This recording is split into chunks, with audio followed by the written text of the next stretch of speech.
This is Stephen Sarro from Unteachers, and you're listening to Discography Discussion.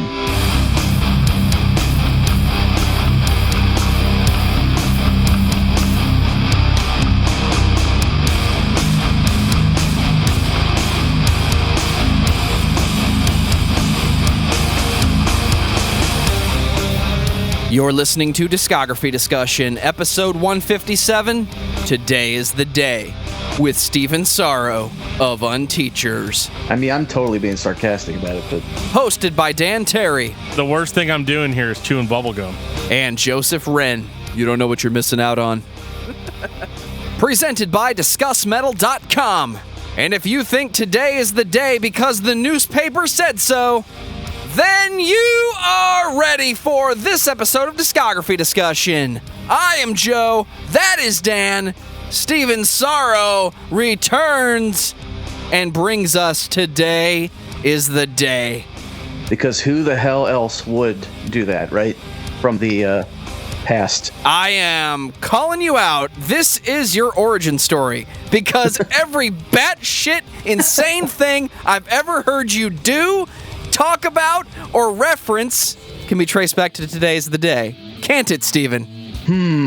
I'll give you some of that, but I'll tell you, I guess what would have been the quicker thing would have just, since Steve has played with so many people, I probably should have just called him up and said, hey, do you want me to play in your band with you? I'll play whatever.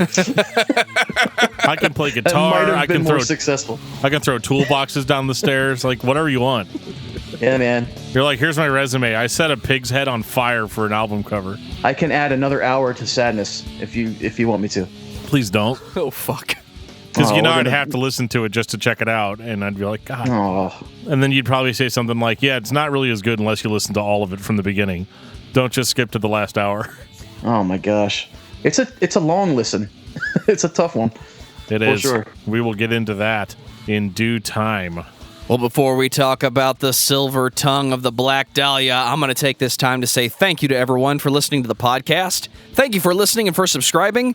If you are not a subscriber, then you can find everything Discography Discussion at discussmetal.com.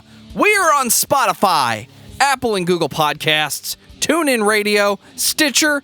So if you have an Amazon Echo or a Google Home, you have no excuse. Ask it to play the latest episode of the Discography Discussion podcast, and it will. We're also on Facebook and on Twitter at discussmetal. Be sure to like, favorite, and subscribe. It really helps us out. It lets us know you're listening. And now Dan is going to tell us all about 5-star reviews. You know, I kind of like 5-star reviews here on this podcast. It boosts the self-esteem. It doesn't boost the bank account, but that's okay, because as long as I'm happy, I can be broke. It's fine. But hey, in all seriousness, I just want to thank everybody that shares the episodes with their friends and families, that you are pushing this on people that maybe want it or don't want it. But what I love to see is all those shares, all those comments. You guys are awesome, and I really want to thank all the people that contribute to our Patreon every month. That's huge. yeah. I don't personally do that, but everyone else should. Well, I'm a cherry picker, so I pick the bands that I know anything about. So I don't hear everything you guys do, but I definitely skipped the Linkin Park episode or whatever it was. Or was it Limp Bizkit? I'm trying to remember. Didn't you guys go through like a phase of Yeah.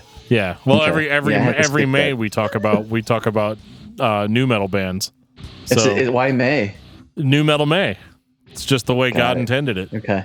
We got a tweet from a very good boy in regards to episode 155, Life in Your Way, one of my favorite bands from the early 2000s. I didn't listen to Hope's Fall till a lot later. Sorry, Dan. Well, that's okay. Nobody's perfect. We got a tweet from AC in regards to episode 142, Ginger. I dig this band and have since I was first made aware of them. I think that's everybody's review of Ginger, AC.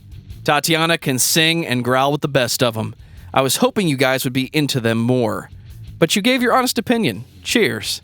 Well, I don't think that we disliked Ginger necessarily. I mean, I enjoyed listening to their stuff quite a bit.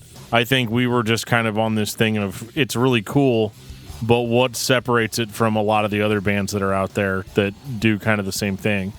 And that's unfortunately one of those snags we run into a lot of the times on this show. A band can be good, but it sounds like we're shitting on them even though we're not really shitting on them. And in the case of Ginger, it's the most recent album that is their sound. It took them a while to find it, so they're not really as big of a deal as everybody says they were. back in the mid-2000s. They're not really an innovator when they showed up to the party late. One more. Marcos Aramisar on YouTube commented on episode 56, Scar Symmetry. Kind of surprised you guys generally thought Phase 1 is their weakest. Personally, I think it's the best so far. Can't wait for Phase 2. Most likely this year. Most likely indeed. Love your podcast, and I'm subscribed. Cheers. We thank you very much for that. I think we all had a different opinion then than we do now, but we'll see what happens on Phase 2. No, it's definitely true. A lot of these bands do grow on me over time. Like, we'll do the episode, except Demon Hunter. They have not grown on me at all. But there are a lot of bands where we'll do the episode, and then 3 months later, I find myself listening to it just for fun. So that says a lot. So, Stephen, tell me about Today is the Day. Well, they're just a band that I discovered in the mid-90s and just fell in love with, and have all of these years later they're still that band for me that I still get excited about and never get tired of listening to. And to talk about them in this way, like their whole discography, which is something I never really do, you kind of have to approach it sort of like two ways. There's like two different Today is the Days. There's the band Today is the Day that started, and just all three guys, for 2 albums at least, who were coming from a more, art rock side of the world, punk, whatever you want to call it, noise rock, all that stuff. And then you have Steve Austin and Today is the Day, like his continuing that. So, obviously they were more successful after the original lineup, like when they got on Relapse and all that. So I would say probably 80% or more of their fans are post the first lineup. So it's a weird thing to talk about, because I could talk about something that's been out the last few albums versus the first album. It's just like a completely different conversation, which is what makes it interesting. So they're just a great band, and Steve Austin is a real creative guy, and just keeps plowing away. So, well, what do you guys think? One thing that blew me away about Today is the Day is that how extreme they were for 1992, in the sense that they weren't a death metal band, they weren't like a hardcore band, but there's elements of both of those things kind of in their sound. And what I thought was crazy was just, number one, the extremity of the vocals. I love the way the voice sounds, how just like putrid his extreme voice can be, and just like cutting and like legitimately sounds angry. Because you know how like in a lot of metal these days, it's just a guy doing a voice. Right. This isn't really that way. This is like a vinegar dripping, anger type of vocal. And it actually conveys more emotion than I think maybe even they intended it to. Yeah, I remember album reviews early on saying there was a lot of talk of the heaviest part of the band is the vocals, which is kind of like when you listen to them, that's definitely plausible for sure. Yeah, I mean, back then, I would imagine reviewers had no idea what to make of this band. Right. Yeah. Because they don't play a specific genre necessarily, and they don't have a formula at all. Right. And one thing I want to say up front too, because again, we're going to get into a discography that's like literally never repeats itself. And the fans are kind of divided between the original Today's the Day and Steve Austin's work after that. One thing I want to say up front, because there are hits and misses for me throughout this discography, but the one thing that keeps me coming back is that Steve just refuses to repeat himself. And, the band's constantly changing, and you have to respect him, for not trying to repeat himself, and for kind of the work ethic part of it, of just getting shit done, you know what I mean? And working with what you have and who's there to work, and not worrying about the past and is this going to be as good as this last album I did?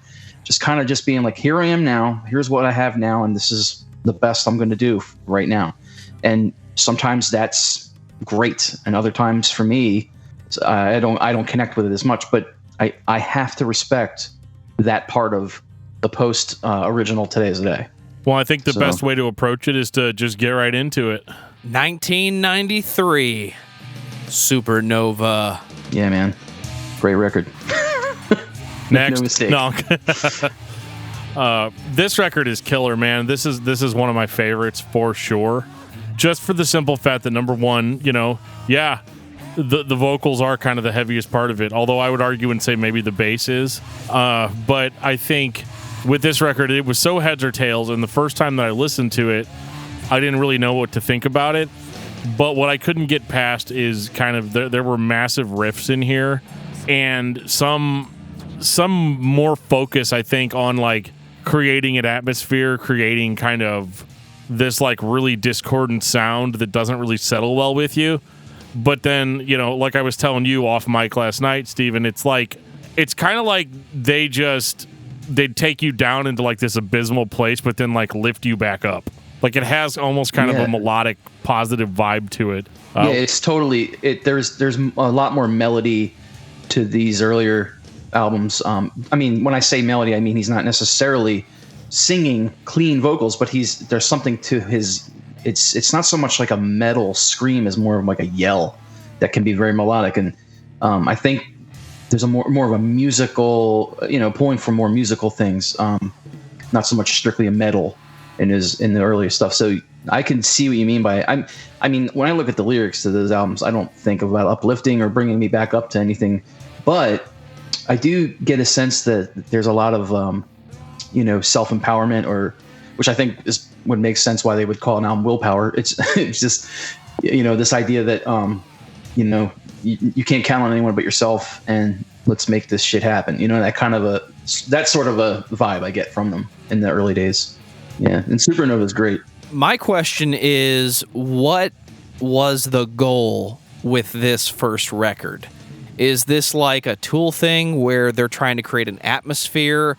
I can't believe it's coming up again on an episode Steven's on, but is it a Captain Beefheart thing where I'm trying to lead the band into this atmospheric style of just play the instruments, it'll be fine as long as we're playing together, there's no worry? Are they trying to capture? Because I can't think of another band in 1993 that sounds like this that wasn't just a straight art piece.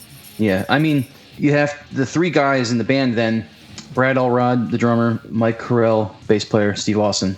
So, again, there wasn't a Steve Austin and Today's the Day kind of thing happening. It was three guys who were young and angry and, full of piss and vinegar, and they had a lot of stuff in their life they wanted to get out through music. And I think, and a lot like, even the stuff I've done in bands like this that have like a power trio that don't really attempt to rip off something specific, but it just the element, there's so much musical influences coming from so many genres, that it just sort of becomes a mess in your head, and something just comes out. Also, the fact that these guys were playing constantly back then. The three guys were practicing like 7 days a week, literally. So they were just a powerhouse of, the thing I like about this Supernova is like, if you didn't know any better and you listened to the album, you would think this sounds like an experiment in a studio. But what's so crazy to me is that apart from some of the, artistic interludes or weird experimental tracks in between, the actual heavy music they're playing sounds exactly the same live. And obviously there's layers to some of the vocals and all, but it just somehow you don't miss that when you hear them live during that period. Like if you can, I didn't see him during Supernova, but I've seen plenty of footage of it, and it's just there's nothing pretentious about it. All the ballisticness and craziness about it is like, it feels like the lyrics and like the music is all kind of coming from the same place, and it's like this expression that's coming out of them, and it just, I don't know, it's like the real deal. And seeing them live, that footage of them, I mean, it's amazing that you go back then and listen to this album and you go, well, you know what, this is actually just the band being super tight and playing really well together, and that's just what came out. So this is a power trio. This is three guys making a really big noise. Yep, totally. And the lyrics, they've always to been me, a three-piece. The lyrics to me sound more like a stream of consciousness than anything else. Like, it's not necessarily like I would say that the lyrics probably in comparison to the music, and I could be wrong about this, but I feel like the lyrics were there just to convey a certain emotion more so than to have a specific message or idea behind them, you know. And again, that could be that I could be totally wrong about that, but it seems to me like the lyrics like had maybe, I don't want to say the least thought put into them, but the least amount of like crafting. What I notice about this era of the band is, I think people could very easily say, oh, they're like a progressive rock thing, or they're math rock, or they're trying to be very technical or whatever. And I actually think that technicality of them, or that vibe of what do I say? What's the word I want to say here? The dynamics of the band, I think it's just coming from like the whole package of feeling. Like I think like when the way Brad and Mike play as a rhythm section is so completely unique, and I've never heard a rhythm section like it. And I think all of what they're doing I don't see them standing in a room going like, how technical can we make this song? I feel like it's like an outburst of raw emotion, and it just happens to be, that's just like the shit that comes out of them. And that technicality coming from that is what impresses me. Not that there were three guys that were like, we listen to Cynic and Death and all these, technical metal bands, but they really, to me, the tech sounds super passionate is what makes me love that album. It's three guys in that who are lineup. in sync with each other, who are able to get in a room and just make music instead of writing music. Yeah. A perfect example is there's a part in the album where the lyrics, Steve Austin's kind of like over and over again, he's like almost like yelping this line about it's okay, I'm fine. Wait, what is it? What's the lyric? I'm just drunk. Say lies, tell everything, say anything. Or he's saying tell lies, say anything. I'm fine. I'm just drunk. It's like this rambling off that he does, and why? Why is that in a song? Well, getting to talk to the guys. Apparently, Mike's dad was drunk one time, and he said that to them, like as they met him for the first time. Say lies. Say anything, tell lies. And they were just like, what the hell? So they were just thought there was made such an impression on them that they threw that on in the album. And that's what I'm saying. Like, there's something real about this album that's not just like, I'm trying to be technical, or I'm trying to be weird, or I'm trying to be, it's just, I really feel a sense of like just creative, raw energy from life. It just That's is. what I love about it. It just is. Yeah. The album is extremely layered. I've listened to it since 1996. That's when I discovered them and I got into it. I've been listening to that album ever since, and I still find things in that album that I haven't heard before. And it's one of those albums that can so quickly be pushed aside as like noise or whatever. But it's completely filled. Every second of that album is filled with some detail that is just so good. And so I don't know. It's like when you listen to the album, you can almost, like I said, you can almost think it's like an experiment in the studio, and it's not. It's just they were just that tight, and there were the artistic tracks in between and stuff. But overall, I think you're hearing just an intense first album. Did you guys listen to the 7-inch stuff that came out right before it? The AMREP 7-inch. No, I didn't get a chance to listen to a lot of the in-between stuff, so my familiarity is pretty much just the studio albums. Yeah, they did 2 songs called I've Been Scared and Come On Down and Get Saved. I would say I would lump them in with this in the same description of just, sounds like there's a lot more people playing in this band than those 3 guys on this album. And it's not a studio experiment, So, yeah, a great first album. I wish my first album was as good. 1994, Willpower. So you know how I said on the last album that the lyrics sounded like just a train of thought, essentially? This album is more so. Like, if you can believe that, the lyrics are actually shorter, and it's a stream of consciousness, and I'm okay with that because I can focus more on the music without having to sit there and be like, well, what's this song about? Because I do that a lot. I think I know what you mean with the lyrics, because I've always, and again, it goes back to that idea of like, this just seems like something real is pouring out of these guys. But the lyrics to me always seemed really weird that they would go, they'd be singing, like there's a in My First Knife, he's singing, you know, this gorgeous kind of beautiful musical moment of, you know, morning dove, lift me up so high, I wish you were with me instead of far away. And then it just immediately goes into this insanity, and he starts yelling about, you know, something completely dark. I want to crash, I want to burn, I want to drown, I want to die.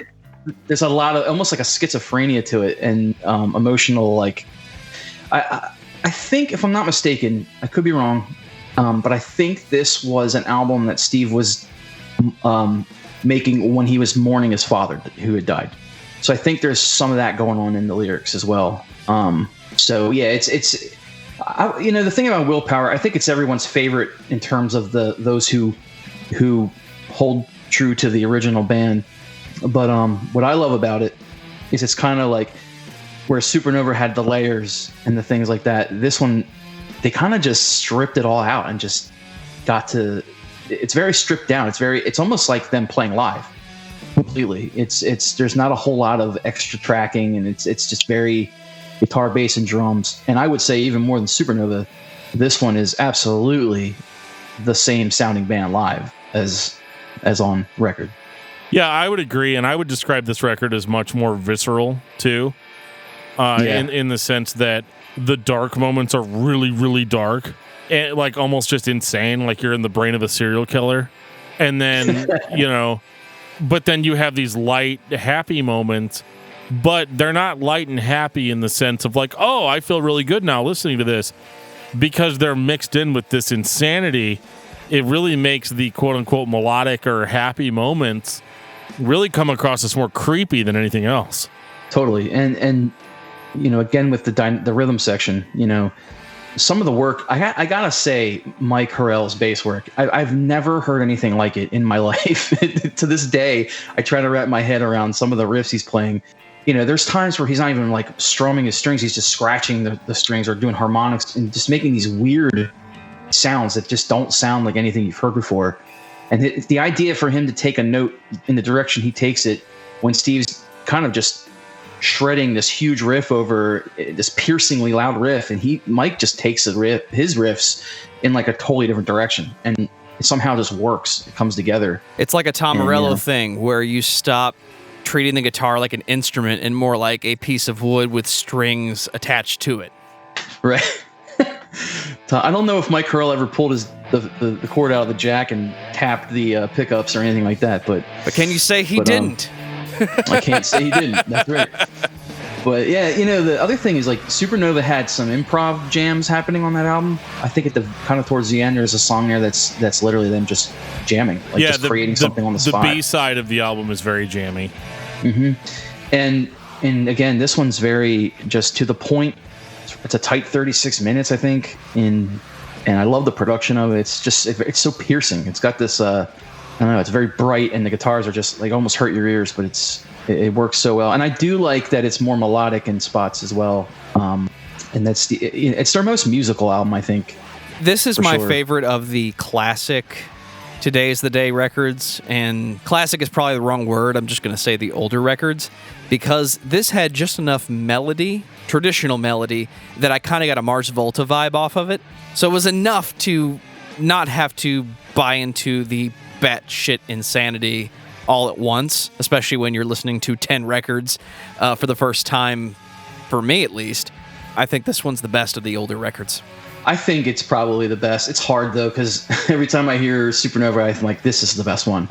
And then every time I do that for some of their albums, but Willpower, I would say, is the best in terms of, with that lineup, in terms of the fact that it's just so simple. It's like, meaning how it was made. Like they played so much that's just what was coming out. And even more than Supernova, they just got in the studio and they just almost played it like live. It sounds like exactly like a live band. Now, some people not knowing how they sounded live then may not even realize that. They may just think it's a great recording with layered this and layered that. But no, it's such a to the point and stripped down album. And so because of the fact that they were able to do something this good without tons of experimentation and extra things, going on, is I think what makes it a stronger record. Probably. It's hard for me to say, but one of my absolute favorites. I think it's the best all around of the first three, at least, in that there's things in it that you don't have to be a certain type of person to enjoy. Right. I think that's the biggest thing. It's like Supernova, you kind of have to be a little fucked up in the head already. And, like with the amount of music that's come out since then, people come to expect insanity out of music. But, in this time, in this year, stuff that was extreme like this, a Death fan can't pick this up and be like, yeah, man, this is exactly what I ordered, because there's too much to it. Just down to the way the guitars are tuned, like the distortion that they use, and just kind of this like drier sound that they have. That's what I always jokingly called 90s guitars, where still impossibly heavy, but they're not going for heavy in a brutal metal sense. And I think that's really what sets a band like Today Is the Day apart, is that they have the ability to appeal to people that aren't necessarily into metal. Now, there are certain things that you're going to have to get used to, like more extreme vocals, but the vocals also are on this record are not as extreme as they were on Supernova. Maybe like in places they are, but it's not like the main vocal output. There's a lot more singing, a lot more melody, and it's all creepy and weird, but I could see like a more casual rock fan giving this a chance than maybe they would Supernova or even Today Is the Day. I think it's a better entry level record for somebody who has never heard them from that lineup, for sure, because of the instrumental tracks and the weird, or the experimental tracks in between of Supernova, and just I think just sort of the way it's produced. But I think Willpower just punches you in the face right away, and it's kind of easy to listen to in a weird way, because there's nothing easy about it in terms of, I've been trying to figure the bass lines out for years. I still can't wrap my head around it. And it's not that it's crazy technical like King Crimson. It's just that it's so tasteful and odd and unique to Mike Corell. The other thing I really like about the album, I don't know how many of the albums they did this, but one of the things that I like, later on they change it to, his vocals on these earlier records are not like run through a distortion pedal. They don't have that kind of quality to them. What I like about these first few albums is that you're hearing a production trick where the vocals are breaking up in the signal, and that's creating a distortion. It's like I think what they did was they were using two mix boards, and they had a mic going into one mix board, and then they connected that to the actual album recording mix board, and they did some peaking of levels so that when he yelled in the mic, it just started splitting up or whatever. And I think that's kind of an awesome thing to point out, because later on you can really tell there's not so much of that happening. It's more simplified to a distortion production, and I really appreciate the sort of organic recording quality. This is the same studio that recorded Don Cavallero's I think the second Don Cavallero album, and if you listen to those two together, you can kind of hear similar production. No, I agree. Don Cav fans? Well, it's funny you say that, because I didn't know it was all that complicated. I thought the vocals were just like really overdriven, and like they were overdriven, recorded that way, and then like turned down a little bit, but you still have that crackle, the old school industrial effect. Yeah, it actually reminds me of another band we talked about in December called Bile. The vocals kind of had a similar effect, whereas Bile, the vocals just sounded like that throughout, and those vocals weren't as extreme, but the production technique was very similar.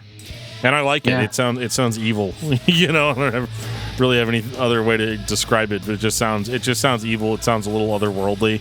Doesn't sound totally natural, and I like that about it. It kind of gives it a stark contrast to what could be considered by some people to be beautiful music. 1996. Today Is the Day.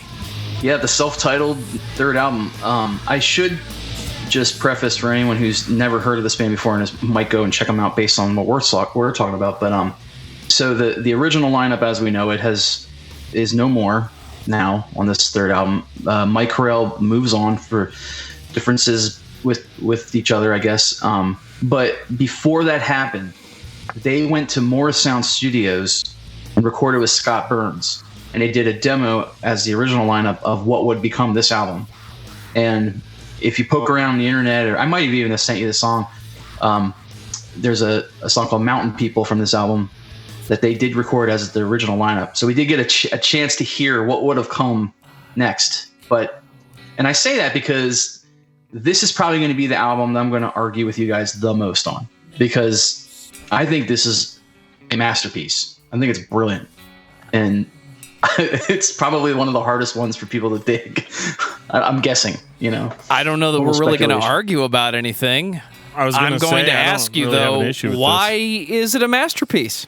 I think it's really cool that that they were, their decision to record it themselves because they couldn't afford to go to Morrisound for their whole album, something to that effect.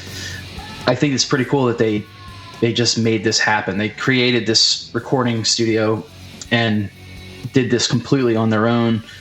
Brad's drumming is arguably at its peak. This is definitely what he in his like top of his game era. Drum work he's doing on this is just breathtaking, amazing. And the to answer your question more specifically, I don't know where their heads were at. The idea of going, hey, let's just abandon the bass guitar and go with a keyboardist is a pretty ballsy move, I think. Not just like a guy playing keyboard melodies, but someone who had come from industrial music and was really good at creating sounds that were creepy. I don't know. It's like a nightmare. It sounds like an acid trip nightmare with the progression of those earlier records, but just with this weird.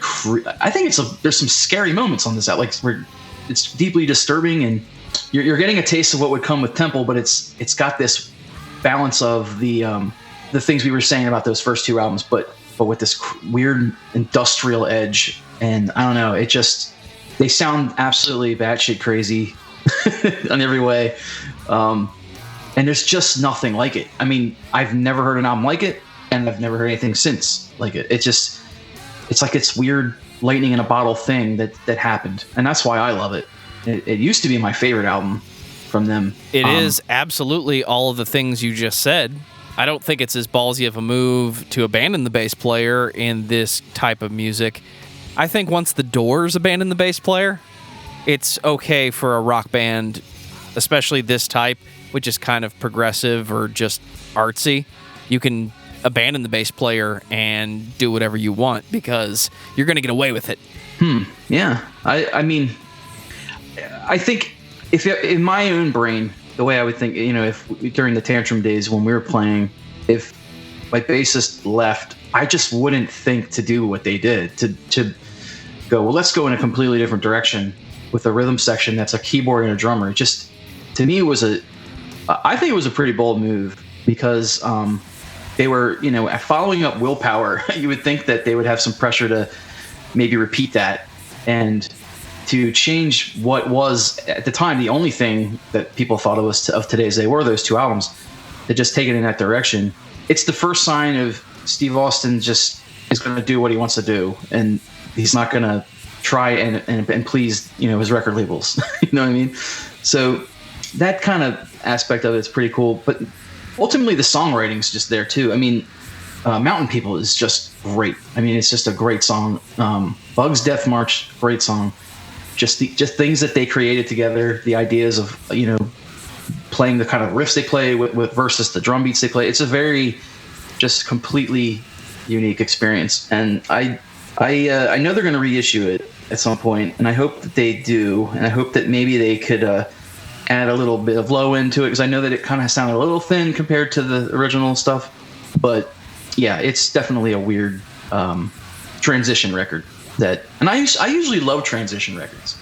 Like Clutch is like that. When Clutch transitioned from what they were to what they became, right in the middle there, they do that, self-titled Space album, whatever, and Elephant Riders, and that's like right where I want to be with bands. They're right on the transition. So I found this record to be pretty horrifying in places.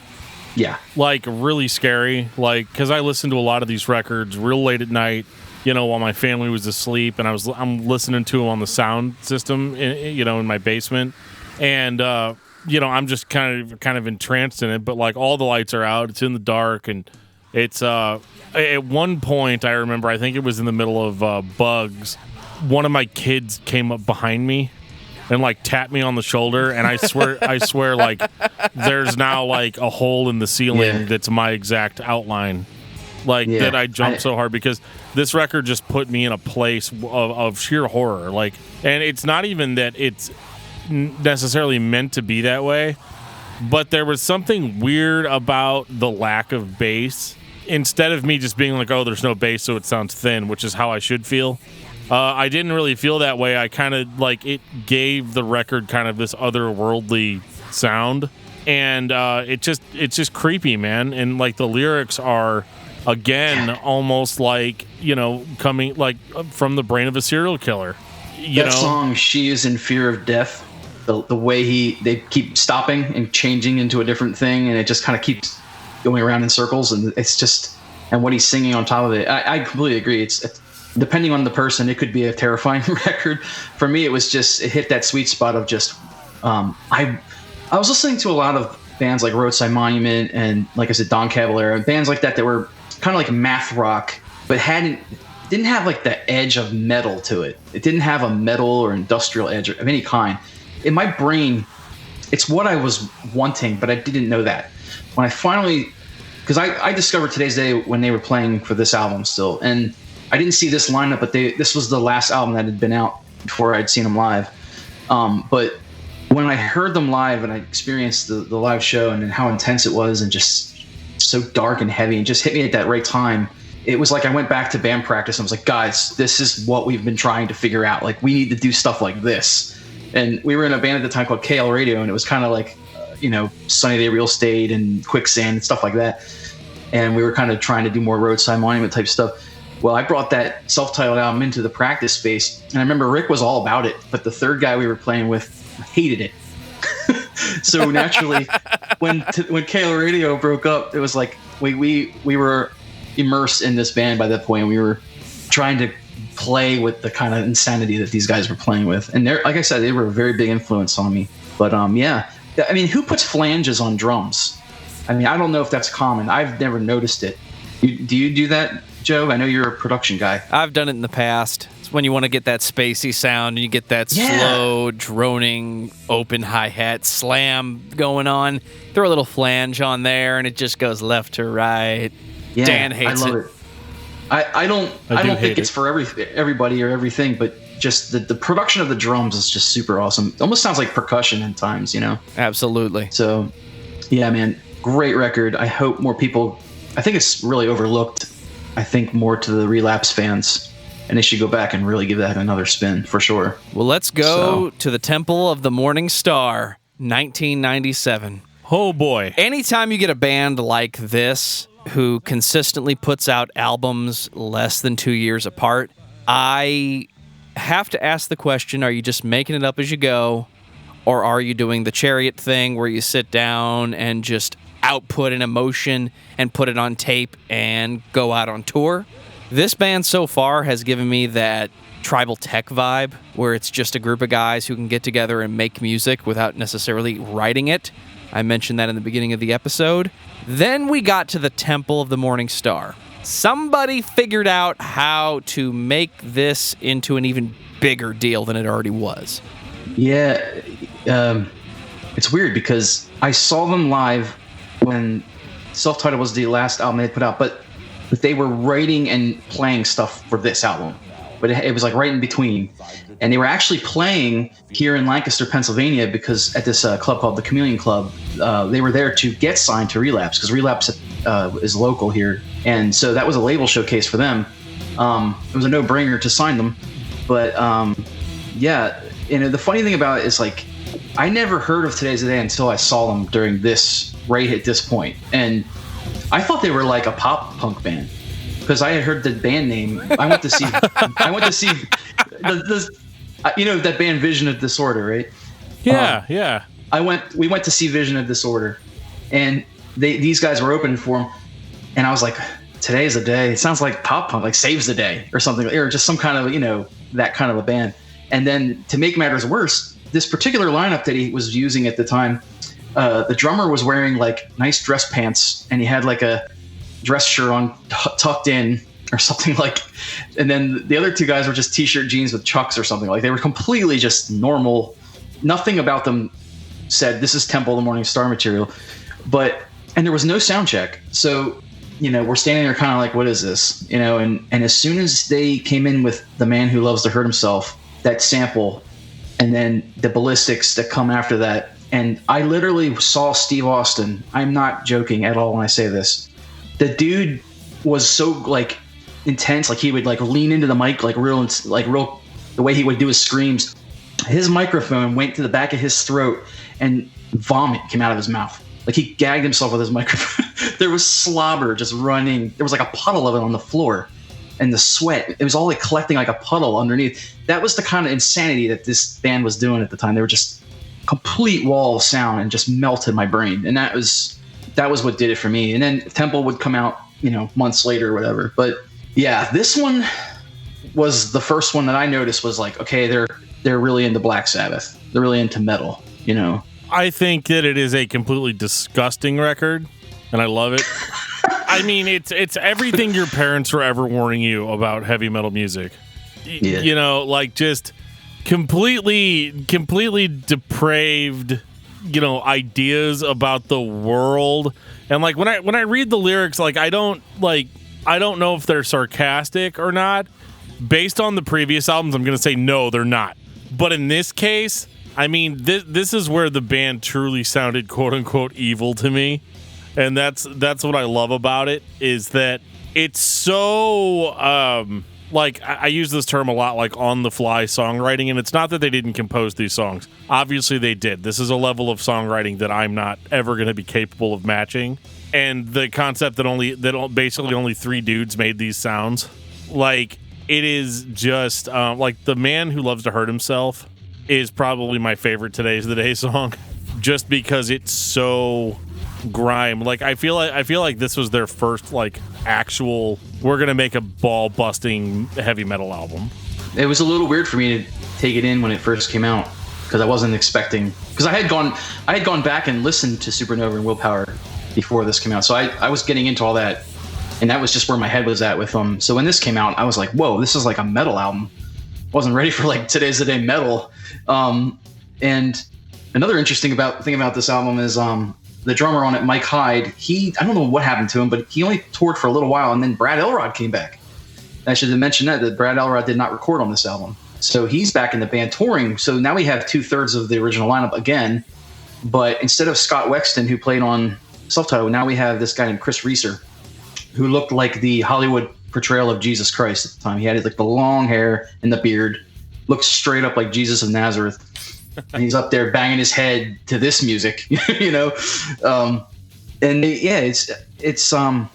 was a different album live than it was on the album, and a much more, I don't know. The production's really good. I love the production of it, but it doesn't give you that sense of like the front row of that show is going to get slobbered on. It doesn't give you that.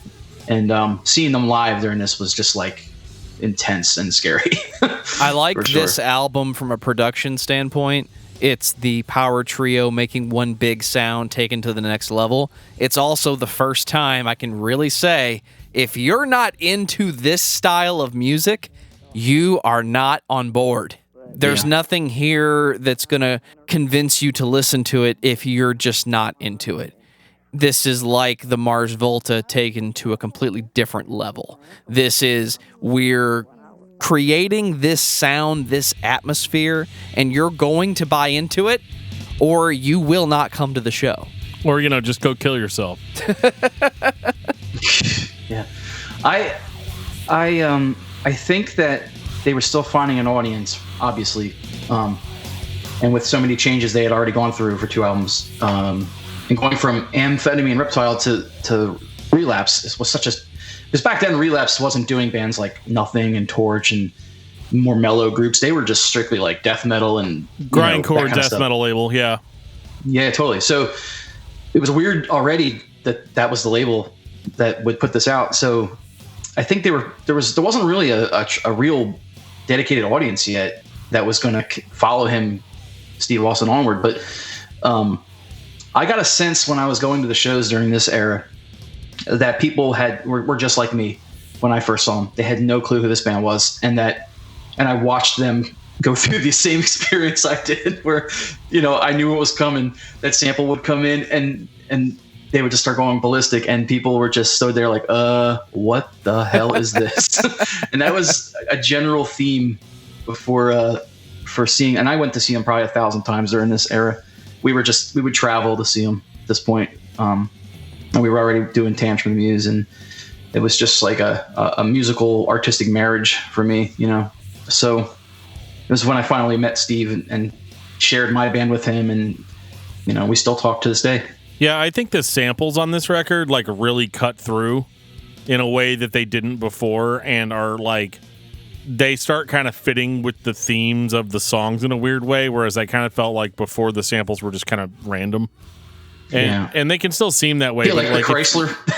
Yeah. Oh my God. Ad. Yeah, really? I don't know what that was about at all. I know. It was funny though. But it's awesome. And like, yeah. I'm a huge sucker for samples in music anyway. Like, I feel like it adds so much. And, you know, in the case of this album, it was pretty much perfect.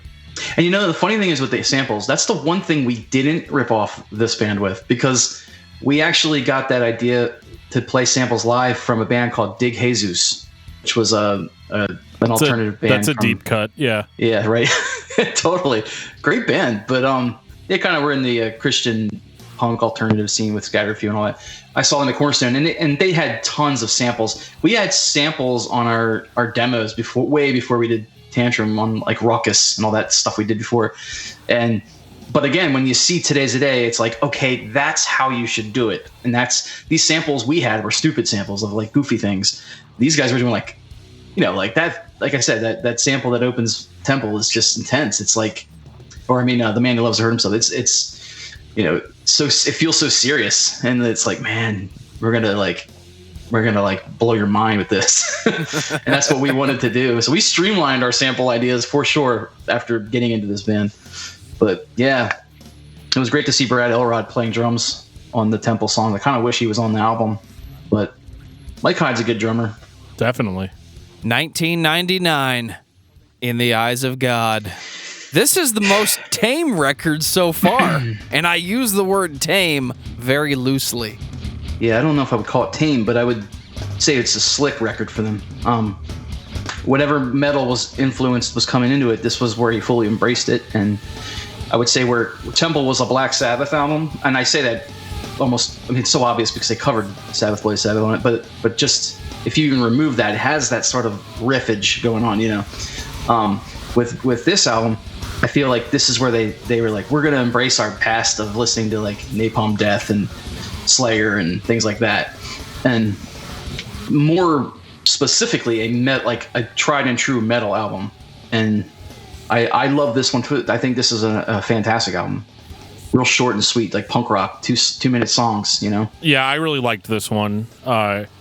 It's no secret that I'm a pretty big fan of grindcore and bands like Napalm Death and stuff like that. So like this really is probably one of my favorites, if not my favorite, Today's the Day album, because it's like the record that they wrote that caters more to me personally. I was going to say, I would think that, and the kind of show that you guys do, and you discuss metal, that's why we have the website. I think if I were to assume, I would think this is probably the pinnacle record for you guys, because of it really is like a throwback to thrash and death metal. And you know, the cover art. So when we showed up to see them live for this album, they had a giant banner of that cover art. I remember just being like,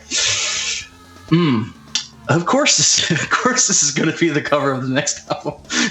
But I never took the Satan stuff seriously. I know that's kind of like almost a homage to being metal, is to have the Slayer, you know, pentagrams and stuff. Not to say that Steve didn't have any dabble in anything serious with it, but it didn't upset my Christian values. And I remember they told me that it was done by Paul Booth. He's like a famous tattoo artist, and apparently that cover art was a sketch drawing. Like he was like went and like drew that in minutes or something, or like it was very fast, and gave it to Steve. Like, this is kind of what I'm thinking. And Steve was like, no, that's all I need, and kind of just took it from there. So kind of a cool story about the artwork. Looks cool. Thanks. Yeah, that'll work. Yeah. But Yeah, it's a striking image. I love the red versus the silver and black from the past. I kind of like the art direction.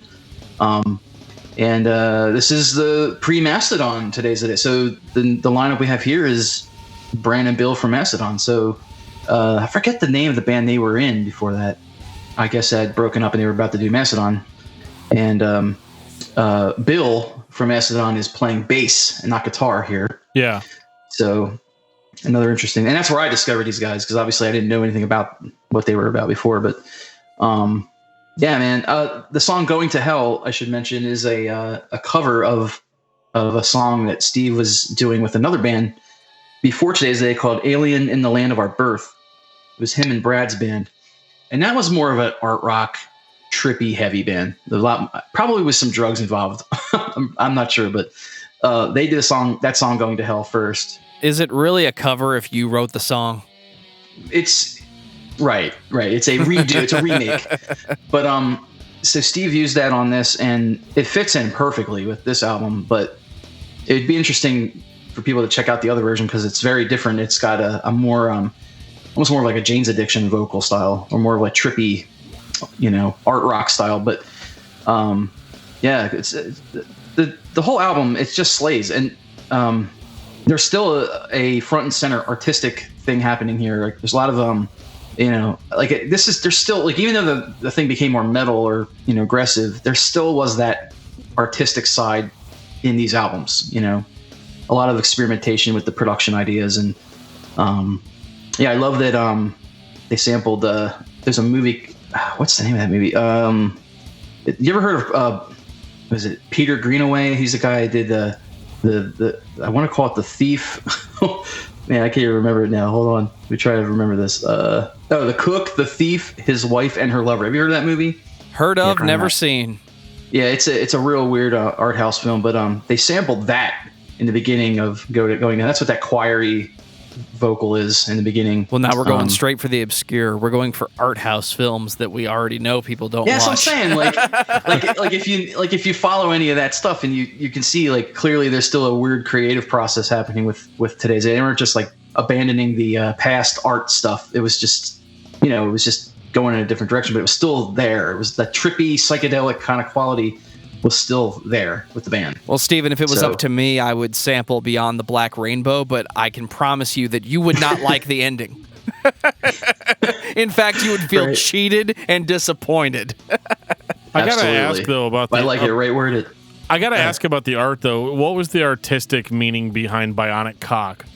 Well, Dan, I was trying to solve the food supply issues in the future. So once Leonardo has put the Pleasure Dome in place, we have to come up with robot chickens.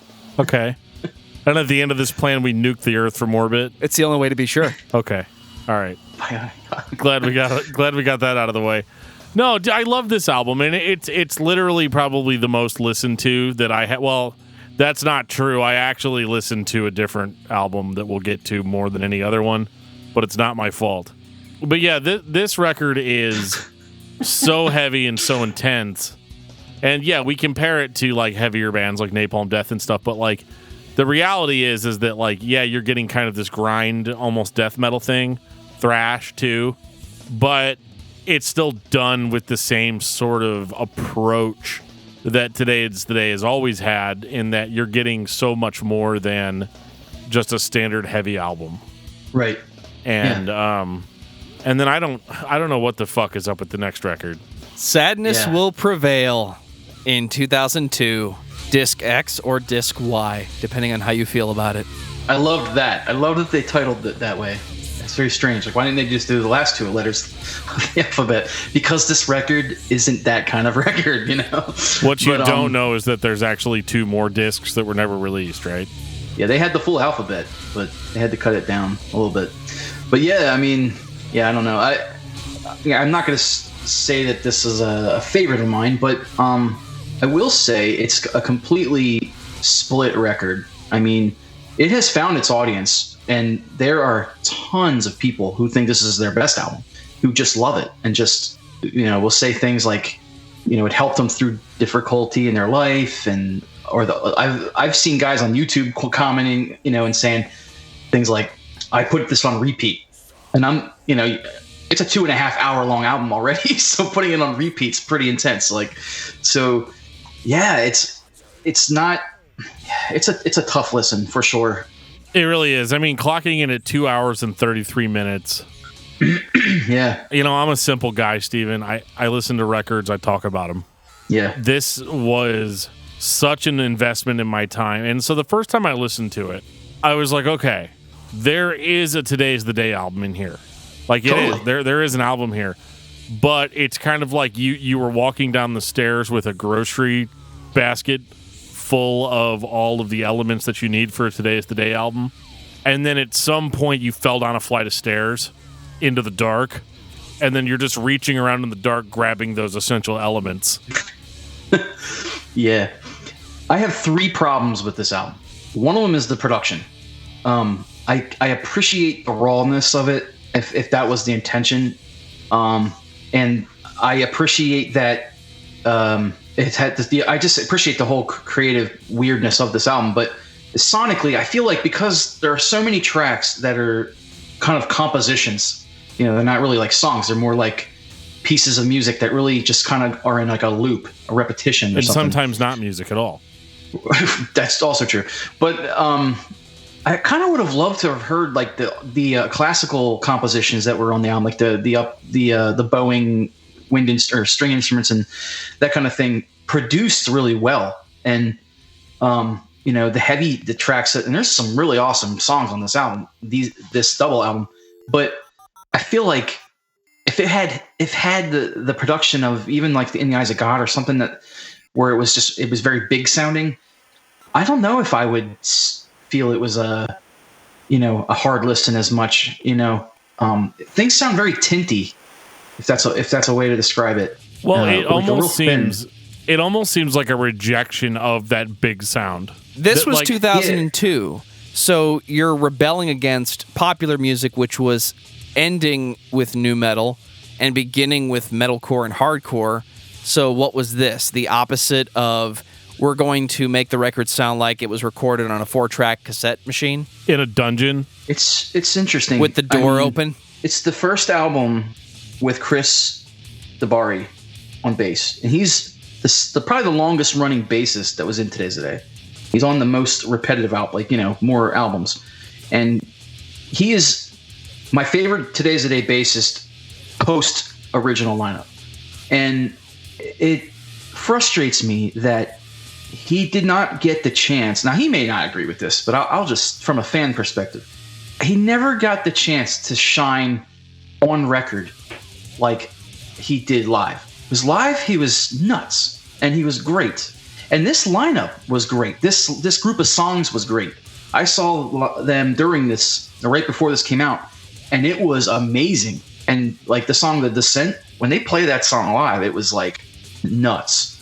But I was hoping that feeling I was getting would be on the record, and unfortunately, that was one of the strikes for me, was the production sound. The other thing is that this thing's too long. It's I think I can appreciate the pieces of music, but sometimes they're several minutes longer than they need to be.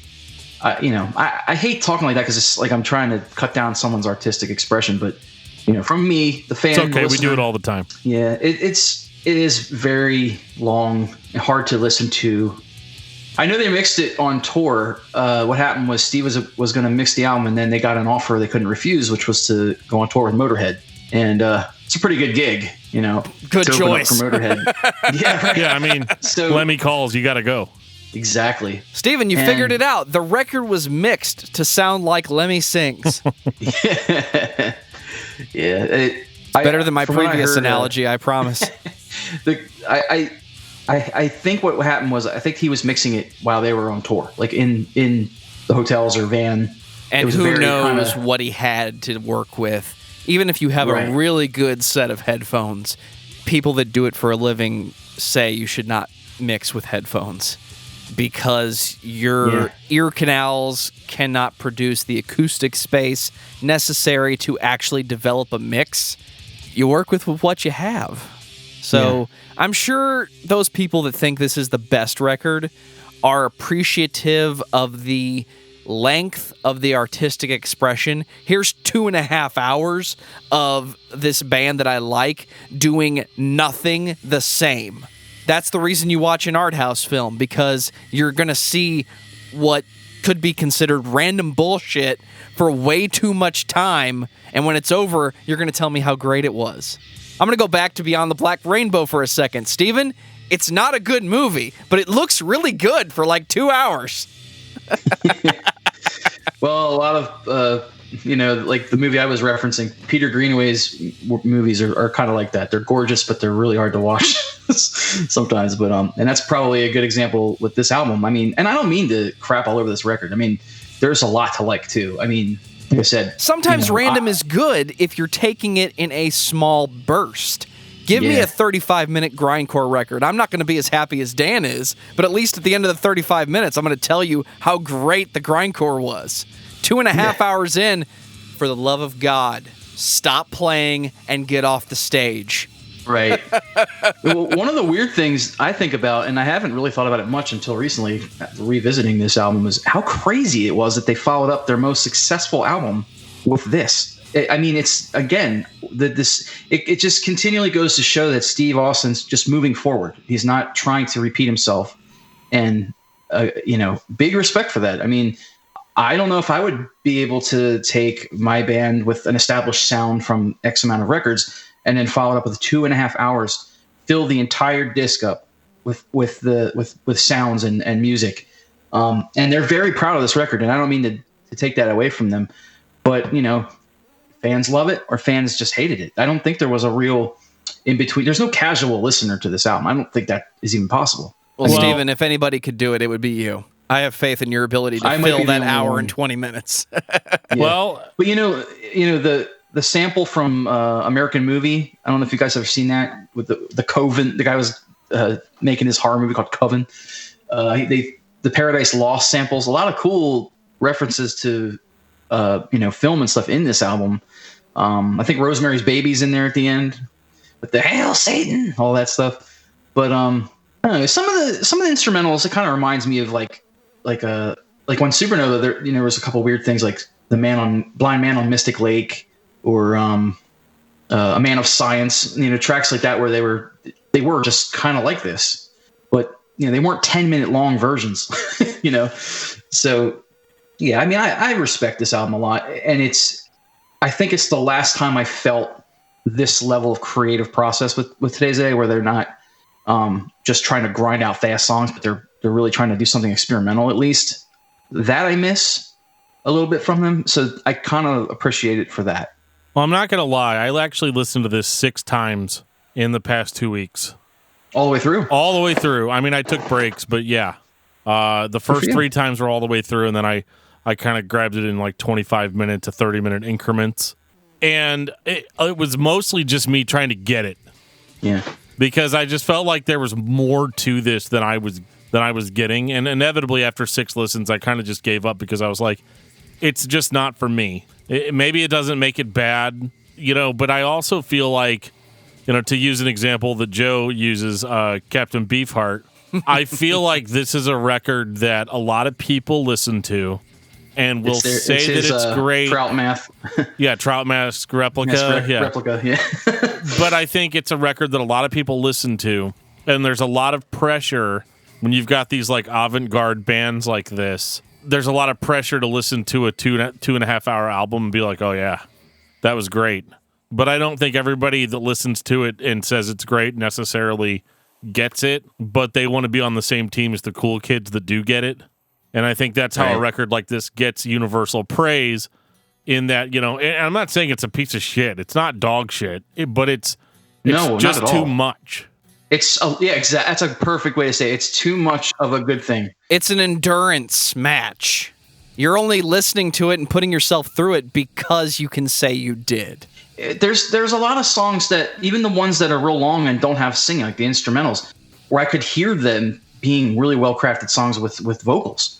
And I'm like, I think, my third criticism about it is that there's too many instrumental tracks where they're not actually singing and creating melodies with it. Those 3 things I think the greatest compliment I can give this album and I'm not even joking when I say this, and this really is meant to be a compliment.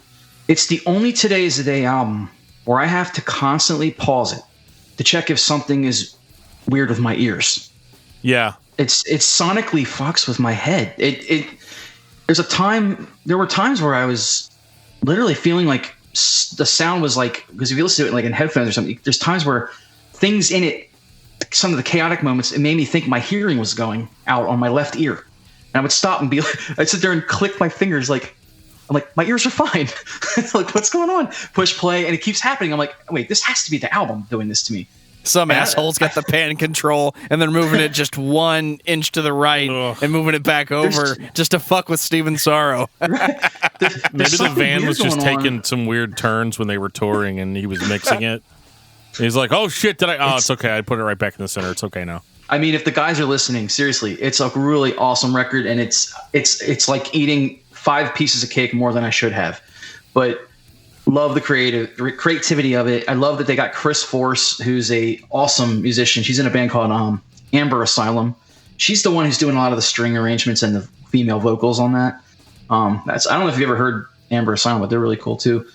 So yeah, there's a lot to like, for sure. Yeah, I mean, I agree that it's a very well thought out artsy project, but there are moments when I'm listening to it and I'm thinking, come on, guys, like, and again, get it over with. And again, I listened to it 6 times, and if that wasn't enough times for me to get it, then I'm just not going to get it, and it's probably my fault. But yeah, I mean, it's definitely not for everybody. That's for even hardcore Today's Day fans. It's not for every one of them, for sure. Absolutely. So 2004, gentlemen, it's time to kiss the pig. Oh man, you guys seen Black Mirror? He didn't kiss the pig in Black Mirror. I don't think he even called the pig the next day. Well, once again, guys, we have another lineup. Yep. Stephen, I appreciate the consistency in the band name and the overall theme of let's create something chaotic and awesome. This is at home in 2004. I think everything before this could be considered avant-garde, insane, batshit, whatever you want to say. 2004, when people are getting into hardcore and metalcore, this fits. It's just mid-range enough. It's mixed like a solid hardcore release. I think this one fits in. Not as good as the previous records, but I think this one kind of stands with it. Minus the production, I think this is the record that probably would have made more sense following up In the Eyes of God. Just, I don't know, just obviously the speed metal aspect of it, the grindcore. I know they were going for like an early Earache Records type stuff, like with those more raw sounding, the overproduced part of it not being here was definitely an intentional thing. And the drummer on this is you guys ever heard of Circle of Dead Children? Yes. Yeah, it's the drummer from that band. His name's Mike Rosswald or something like that. He's like a grindcore drummer, like through and through. And I guess a good thing to say about this album is that if you're looking for that, it's there in droves.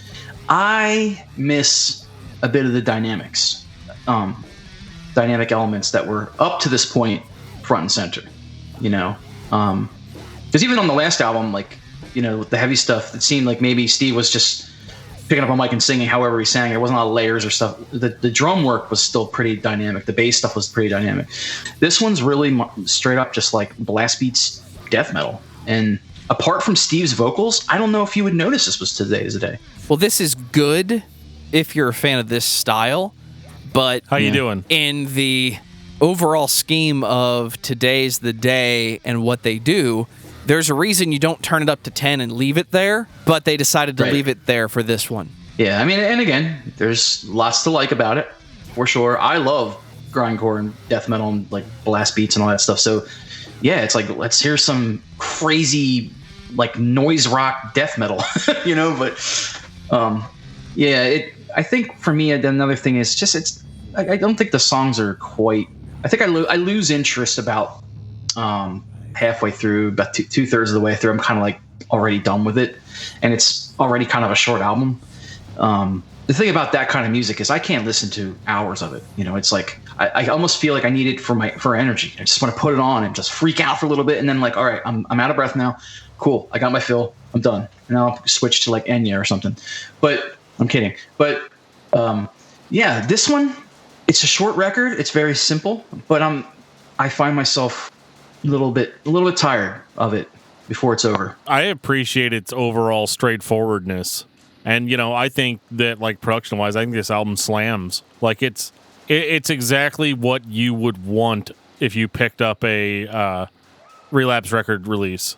Totally.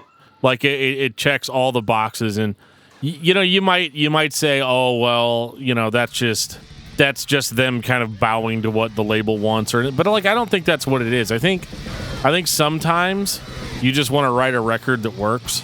And I think that that's absolutely what they did here. It's missing maybe a little bit more of the avant-garde stuff, but that stuff is still in there. Like, the elements are still there.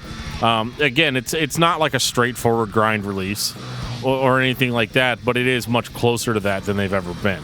And but one thing I noticed is that the lyrics were a huge step up on this album. They were much longer. Like, the songs all have, like, I don't know, there's like 18,000 words for each song. It's still very, like, stream of consciousness, but, like, it seems a little bit more sincere. Like, it doesn't sound as much like just random shit is being thrown out there just to be shocking. Like, these songs actually go somewhere, Yeah, I do appreciate it in certain moods that I'm in, that I can just, like, get blasted in the face full speed. And Steve Austin, he's moving forward. Not a repeat of the last album, and it's very, he's kind of like the sound at this point. There isn't like there hasn't been enough consistency in the lineups for it to be a real band effort, and that kind of starts to show up on these records for me. And Steve is, like I said, if his vocals weren't there, now granted, Chris's bass work's awesome. I love the power, kind of like power chords almost on his bass, and it's real heavy, real distorted and heavy. I never got to see him live during this album, and I kind of wished I did, just to hear if it would just blast my face. Like, the music's just so fast, but and I kind of missed just that loud volume, But yeah, I don't know. The dynamics are lacking for me. I definitely appreciate what you're saying with the lyrics. I think the artwork's pretty cool. Like, it was some artist in Japan that they were touring in Japan, so they got that art. I don't know what it means. I don't even know what "Kiss the Pig" means, but I don't think this is a step forward, though. Statement. Once the dynamics are gone, you've gone as far forward as you can go. You're to the point where you're just playing fast, loud, and you're not giving the music any room to breathe whatsoever. To me, that's a downside for the band as a whole, but it's an upside if what you're looking for is a straightforward release that doesn't require complex bullshit thinking to appreciate. Yeah. Right. Well, that's what I'm saying is you have to look at the context of this. This came after a 2.5 hour album that came was out anything. After Any Eyes a Guy. Yeah, that was just. Man. Yeah. It's a strange decision, but it's cool. That's what I'm saying. Like, I totally understand why it's this way, because you can't just, I don't know, you can't do Sadness Will Prevail again. If you do, I feel like you've lost everybody. And, you can have nothing. You can have nothing but focus after putting a record out like that. Yeah. When I say it's a move forward, I'm strictly referring to the fact that he's not trying to repeat himself. And so whether it's a less dynamic record or it's 10 times dynamic, it really just comes down to he doesn't really give a shit that everyone tells him to go do another Willpower and go do another Temple.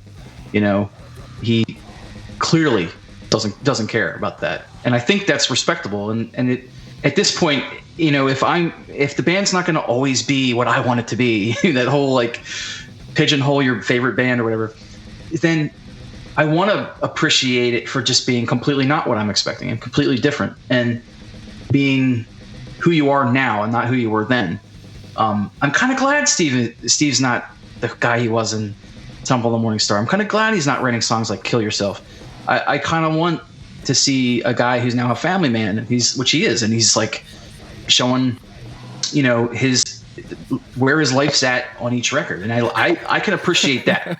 You know what I'm saying? I don't know what's so funny about that, but I mean, if the definition of family man is what this album sounds like, then I don't know if I approve of your parenting style. No, I had a feeling. Everybody come upstairs in time to eat dinner. Yeah, I don't know how old his kids are, and I don't know if they were born yet, but I wasn't saying where he's at now is where he was at here. It's where you took my brain, Steven, not where the album went. No, on this album, like the artwork is just like him and Chris with like face masks and machine guns and stuff. Like, I think Steve Austin was recording weapons for other media. Oh, like we're moving on to Axis of Eden. Like that. Yeah, well, Axis of Eden. But I'm saying on this album, like the artwork, if you look at the artwork, it's just loaded with them holding guns, and you hear that little in the beginning. So. Oh, yeah. Oh, so 2007, we're going to embrace the gun thing, and that becomes the album cover. We are in the conservative right-wing era of Today's the Day. Ladies and gentlemen, Stephen Sarro presents the conservative right-wing era of Today's the Day. I don't think I'm not saying that is that what they were. I just got a vibe that Steve might have been like not a liberal. See, I'm looking at the track listing for Axis of Eden, and I am personally convinced that this is the Today's the Day version of a protest record. Maybe. I think Kiss the Pig might have even been some of that, though. Kiss the Pig definitely was, but I don't know about that this. That might have record. been what the title was for. If there was any meaning for Kiss the Pig, it might have been a political statement. So, just guessing. I mean, I definitely don't get a whole lot out of the lyrics as far as like, again, and I'm not saying that Steve's lyrics don't mean anything. They definitely mean something to him, but it's not one of those strict like, oh, this is what the song's about kind of thing. And that's one of the things I like about Today's the Day is the lyrical output is also artful, especially later in their career, more so than in the early stuff, which makes sense. I mean, people get better at things and start trying to put a little bit more into what they're talking about without it having to have some like overt message, you know? Yeah. I don't want to sound like I'm shitting on all of these albums because I'm trying not to. I have my problems with a few of them. It really always just comes down to either the production or the drummers. I mean, a lot of the time.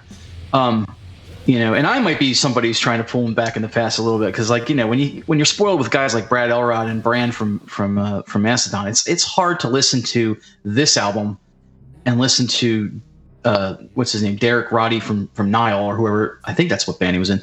To hear him playing, I could be wrong. I think there might have been a schedule issue and they kind of got him last minute, and that might have been some of why. But it just, to me, it sounds like he's watching Steve for the changes, if that makes sense. Interesting. Like he's kind of like bass drum snare hi-hat very simply to like try and follow the weird it doesn't sound like he knows the song and until they start blast beating, and then of course he's amazing. It absolutely sounds fantastic. Like somebody is following somebody else, whereas the previous records sound like a group that is in sync and is creating the sound together.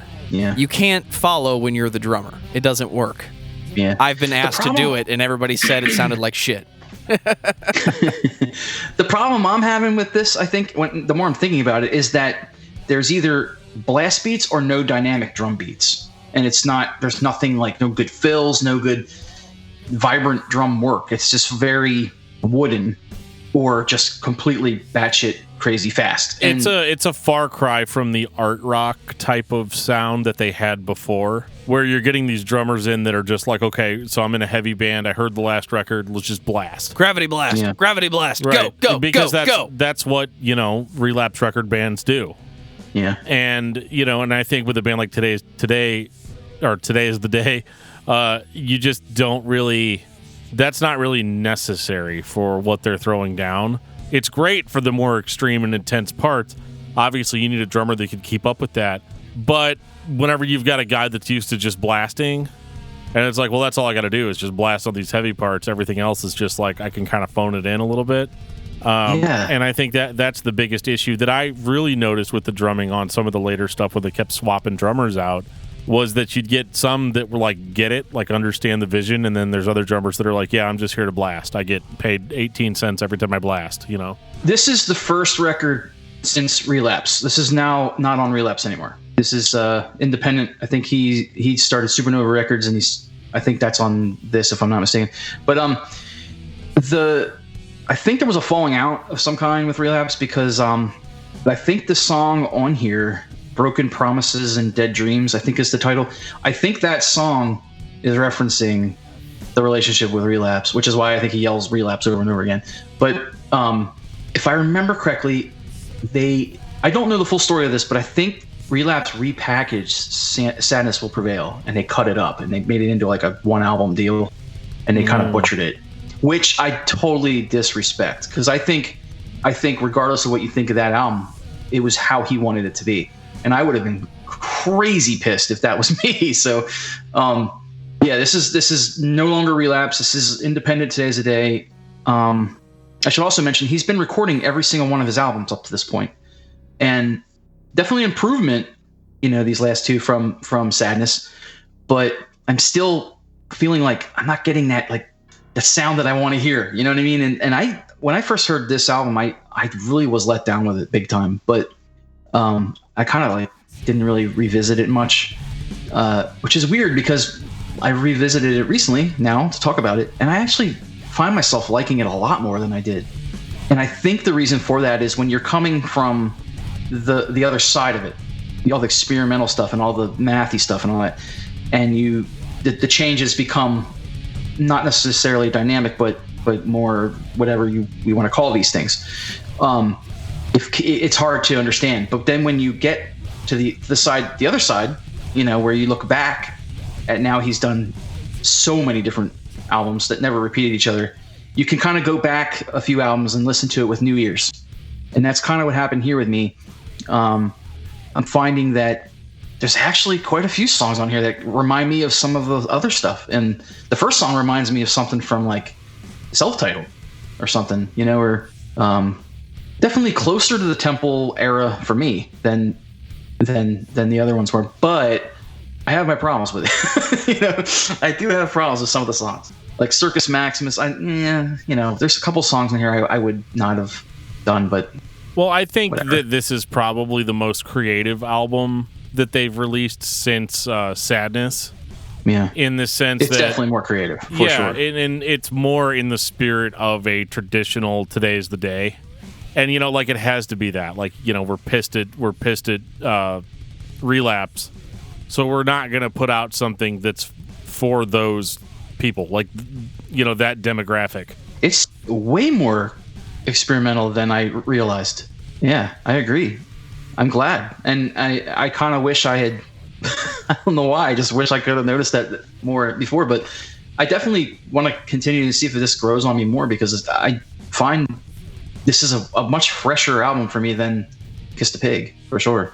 Well, yeah, and it's really just that, we've done a lot of discographies, obviously, on this show, and this is the kind of trend that I notice with a lot of bands that last this long, get to like the 10 album mark or 8 album mark, is you have your landmark releases. That's what makes you who you are. That's where you get your identity from. And that was pretty much them from Supernova all the way to Sadness. Yeah. And then you get into the Relapse Records era where, they're basically going on tour with these super brutal bands, and they're kind of writing music to accommodate that, to accommodate those fans and all of that. And I'm not saying that those records are bad or that they're not creative. There's still a special quality to a Today's the Day release. But, once you get independent, you're calling your own shots. The only thing that you have left after all of that is that identity that you built on your own from day one. And so, of course, you're going to see them trend back towards that.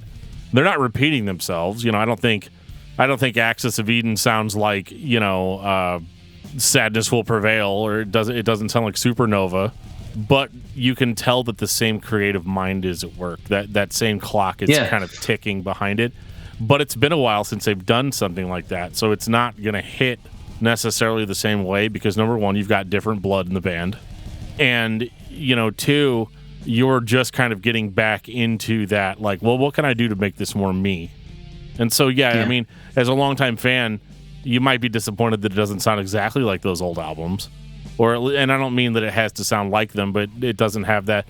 It doesn't have the exact same creative flair, but you can tell that they're trending in that direction. they're definitely doing something a little bit more experimental, and I can definitely appreciate that. And I think that's kind of, man, that's what makes this next record so frustrating to me, because it's like another like jolt in a different direction, because now I'm like, okay, they're starting to get a little more experimental again. Sadly, this is Chris's last record on bass too, I should mention. I wish he was still playing with them, but great dude. And this is the departure. This is now officially like Steve is going to have new people completely. And I don't understand it. I don't understand why the next record went in the direction it went compared to this. It's very confusing. Hey, Dan, does this hurt? What hurt? See, he's not paying attention, or that would have went smoothly. Hey, Dan, does this hurt? I'm sorry. Am I really not paying attention? He's trying to make a pain as a warning joke. I'm going to try it a third time, and I want to see what happens, okay? You ready? Hey, Dan, does this hurt? Yes. You know pain is a warning, right? Oh, okay. Warning. Oh, God. 2011. Yeah. Steven, I like this one. So I'm interested. Why do you not like it? Because his expectations exceed reality. Hey, no. I'm not saying I hate it or anything. You're the most qualified person in the room to dislike this. I get what you're saying. Yeah. Well, okay. So they recorded with Kurt Ballou from Converge, who owns God City Studios. So now Steve's like, hey, I'm off the reins of this. I'm giving the reins to you. You do this album. And I love God City Studios. He does High on Fire. He does Torch. He does a lot of really beefy. I think he did Mutoid Man. Torch is so good. Yeah, man, totally. So this was kind of like, okay, cool. I want to hear what Today's the Day sounds like with the Kurtz treatment, which was awesome. And there's some cool songs on it for sure. But this is probably my least favorite, because it's just the band, the rhythm section. It's the rhythm section. I feel like this is where Steve's playing with like millennials or something. I don't know. I could be wrong. They just seem like they're younger, and they didn't come up with the same level of quality of music as Steve did and as we've done. And it just, I don't know what the deal is, but it to me, it just sounds like he wanted to do like a straight up rock and roll album, which is a bizarre, again, I appreciate that he's honest. I appreciate he's moving forward, but this one does not resonate with me. So this one sounds like a standard run-of-the-mill hardcore record. I don't think there's anything hardcore about it. I think like that song Wheelin', that's Motorhead. They're just rocking out, and they just wanted to try and simplify and just rock and not be anything but that, and just really, and again, stepping back, looking at the whole discography and going, like, there's an album where they just wanted to rock. It kind of, on paper, sounds like a great idea. I don't know. I lose attention with this one, and I think I would have loved it more if, here goes the D word again, but if the dynamics were there.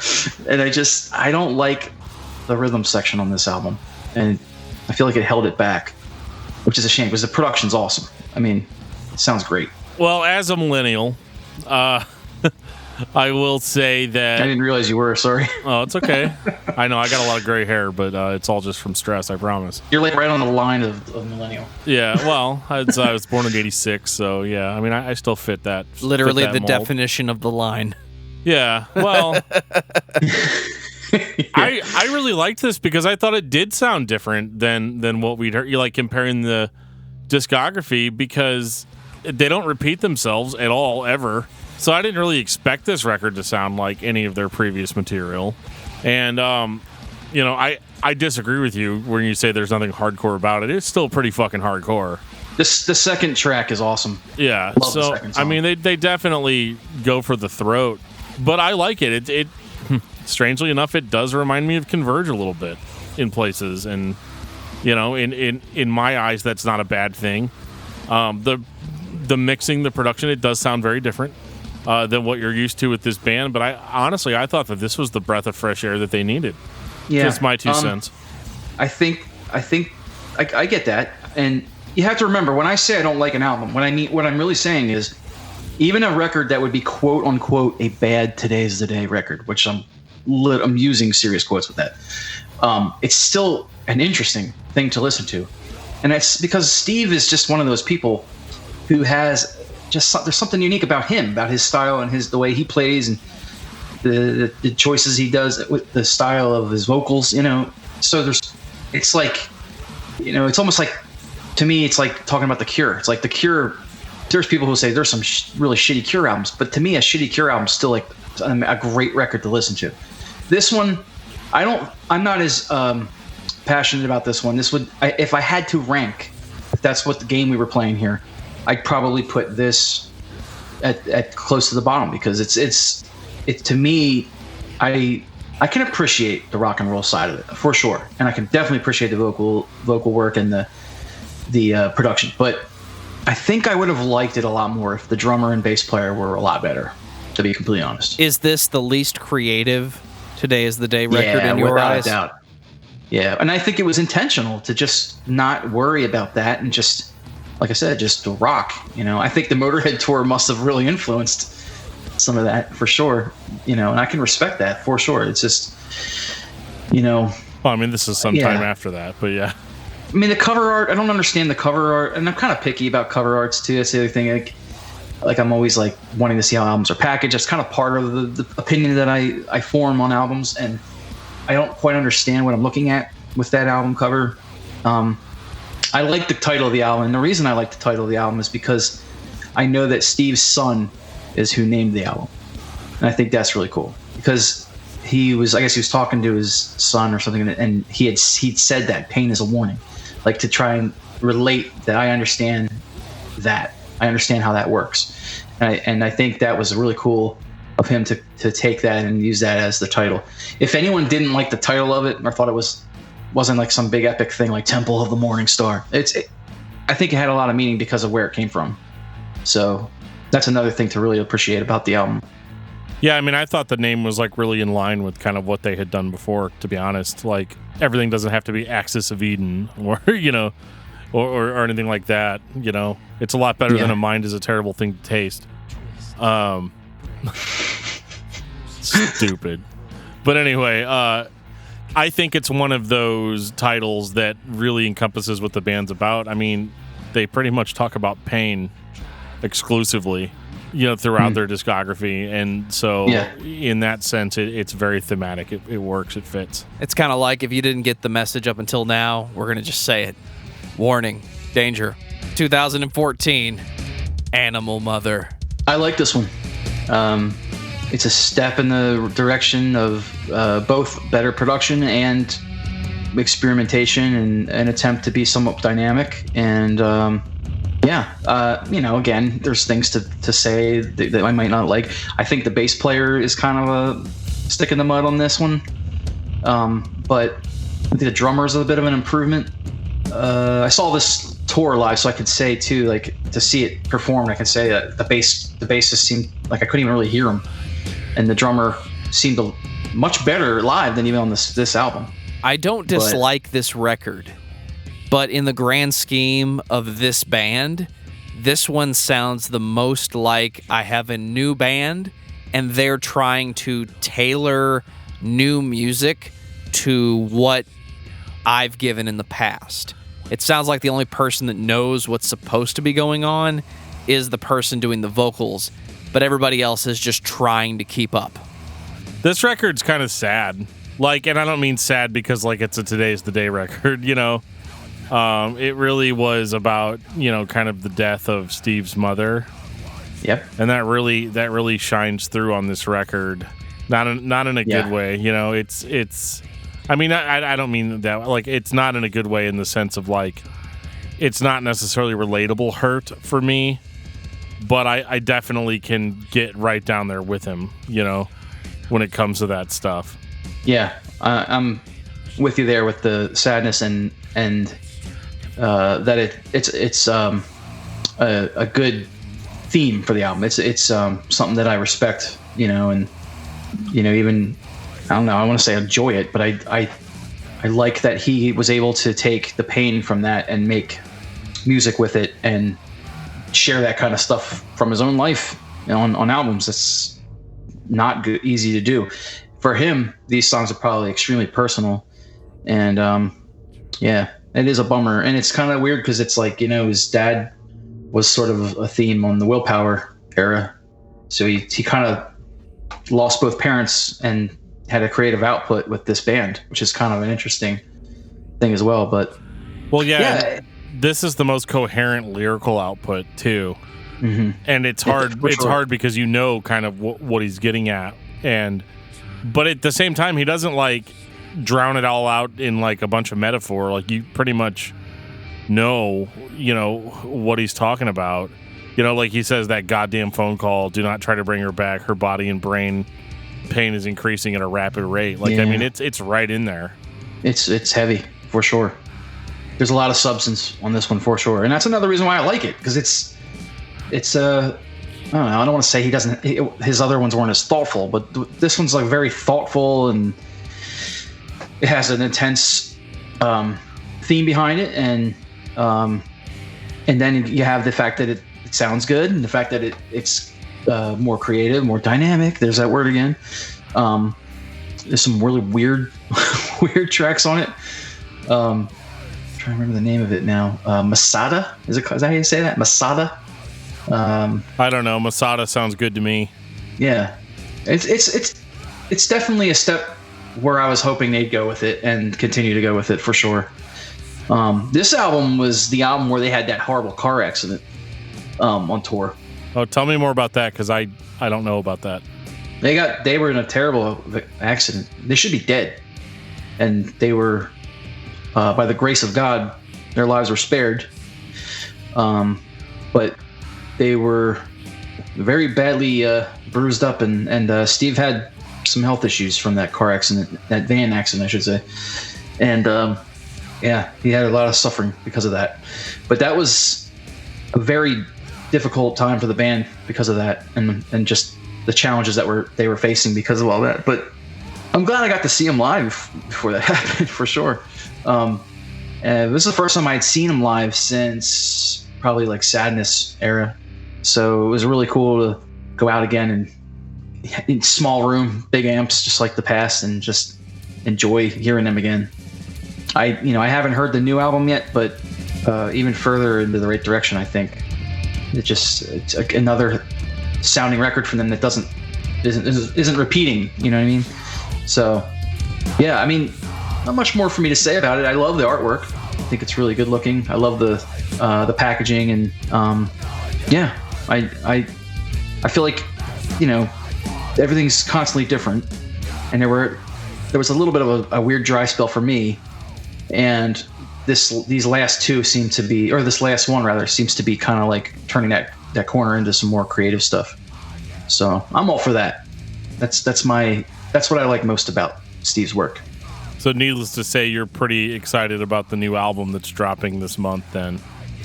Well, I want to say, as I can't review it. We can't review it. It's not out yet. It's probably going to be out in like 2 days, but here we are recording after this post, just probably, yeah. But Steve released 3 songs from it. There's another lineup on it. I don't even know who they are. There's some interesting dynamics on these songs too. The production sounds really heavy. They sound heavier than they have in a while. The tone they get on this record so far that I've heard. But the thing that I'm most excited about is Steve recently did some interviews for this album. And in this interview, he talks about what I was just alluding to with the car accident, and how much health issues he had faced. He's just gone public with this, that he had gotten Lyme disease and he was crippled, majorly, like he was unable to do anything to take care of his family. He was just literally laying there in pain. I think he had 2 hip replacements because of the accident. There was just a lot of bad health stuff in a row that really knocked him down. For a while there, he felt like, how in the world am I going to ever do anything like I did before? I, being somebody who has now had 2 back surgeries in a month, apart from each other, and I'm in that exact spot right now where I feel like, quote unquote, no good to anyone. Like, it's kind of what the point of the album is called.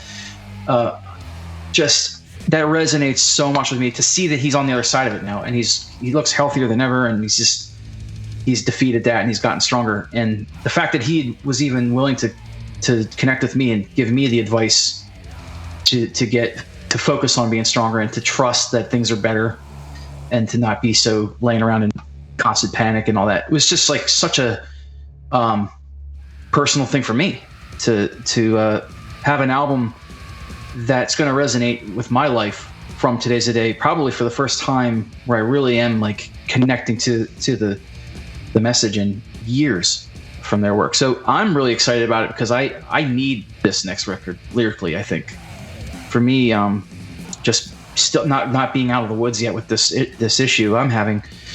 Yeah, I am really looking forward to it, and I'm hoping that that it resonates more and more with me.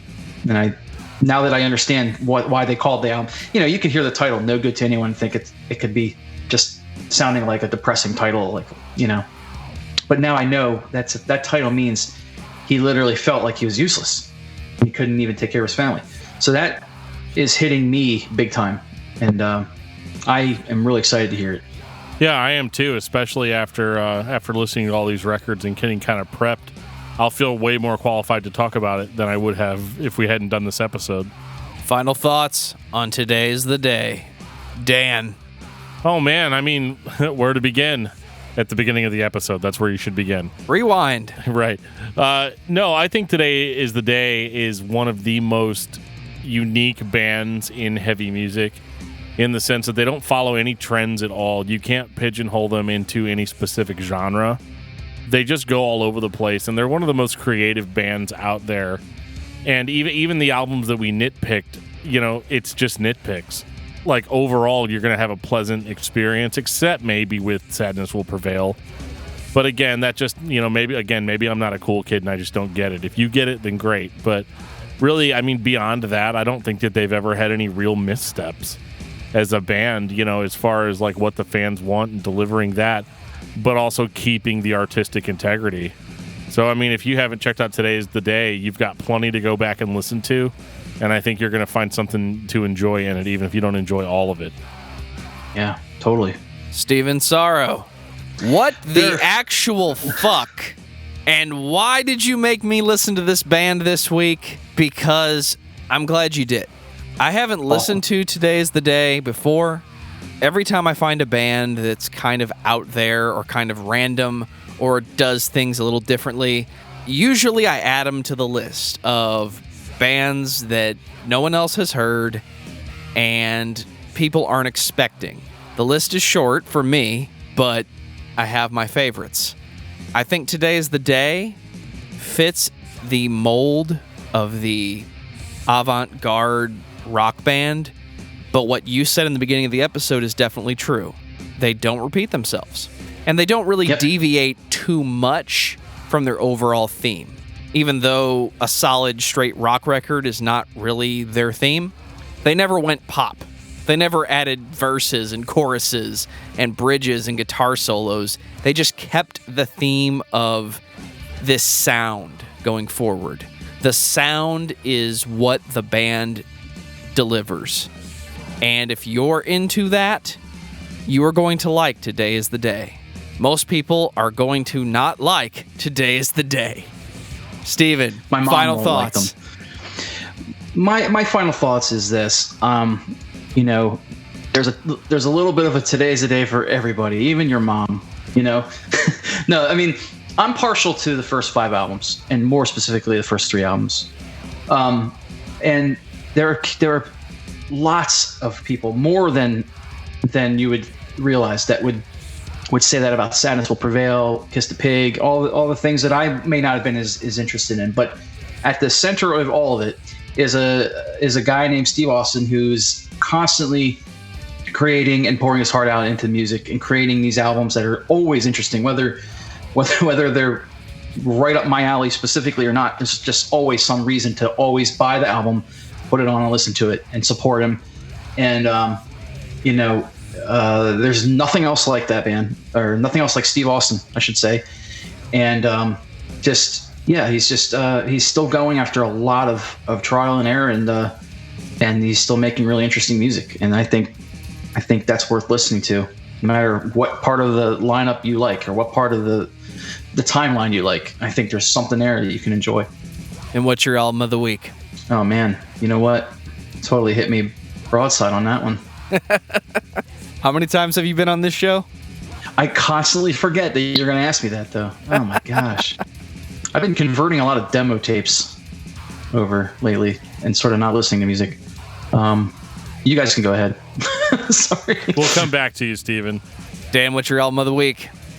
Well, my album of the week is actually The Search by NF, which is a band or a rapper that we're going to be talking about soon. So, I've just been really into that. I don't listen to much hip-hop, and I don't even know if it's good hip-hop or not, but you'll just have to listen to the episode to find out. Steven, what about you? Well, I think the most recent thing I've been listening to is this band called White Lies. I just recently discovered them. This album called To Lose My Life. It's been pretty cool. I like that. I've been listening to a lot of Today's a Day, honestly. Haven't we all? Ditto. Yeah, I've been enjoying revisiting some of the ones I haven't really listened to more recently. And so I would say, lots of Today's a Day. My album of the week is Unteachers, a human comedy. Not because Steven's here, but because I legitimately went back and listened to it after listening to all these albums because of the accusations made in the beginning of the show. And I was not disappointed by the atmosphere I was given. Awesome. Well, thank you. Everybody go buy a copy of Unteachers. Yeah, seriously. Yeah, you just got them on CD, didn't you? I did. I made a human comedy available on CD. If anybody wants to go on the touristtrap.bandcamp, or no, I'm sorry, touristtrapmedia.bandcamp.com. You can get them there, vinyl and CDs. Steven also has a podcast called The Tourist Trap that you can check out. I think you've still got the episodes up on Patreon, right?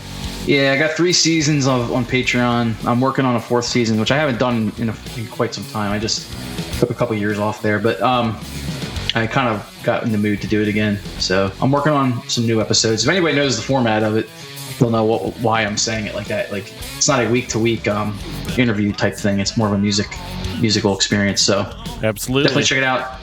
Yeah, it's on Patreon for free, and download them there and tell me what you think. Take us out, DFT. If you've ever been listening to this podcast and you thought, man, they just spent an hour talking about a band that I have never heard of before, they should talk about this band that I have heard of and think that they need to give the treatment to. Well, there's a lot of different ways you can do that. You can reach out to us on Facebook at facebook.com/discography discussion. Reach out to us on Twitter at discussmetal. You can send us an email at danandjoeshow@gmail.com. If you want to talk to us in real time, you can check out our Discord server. There'll be a link in the show notes for this episode that will take you to the wonderful world of Discord and all the conversations therein. We also have a fillable form that's pinned at the top of our Facebook page. If you click on that, and there will probably be one in the show notes, there is a band suggestions form that you can fill out and send those suggestions straight to us. And on that note, this has been episode 157 of Discography Discussion. Thank you for listening. You can like us on Facebook and follow us on Twitter at discussmetal. Subscribe to our podcast everywhere you listen to podcasts, including Google Play, Apple Podcasts, and Stitcher. Visit discussmetal.com for all things discography discussion, and please send questions and comments to danandjoeshow@gmail.com. If you are not a patron, you can become one at patreon.com/discussmetal. We have some sweet perks. Oh yeah, perks for money. Yeah. I was saving the psychedelic lights for the end of the show, Steven, just for you. That's awesome. Yeah, it looks great.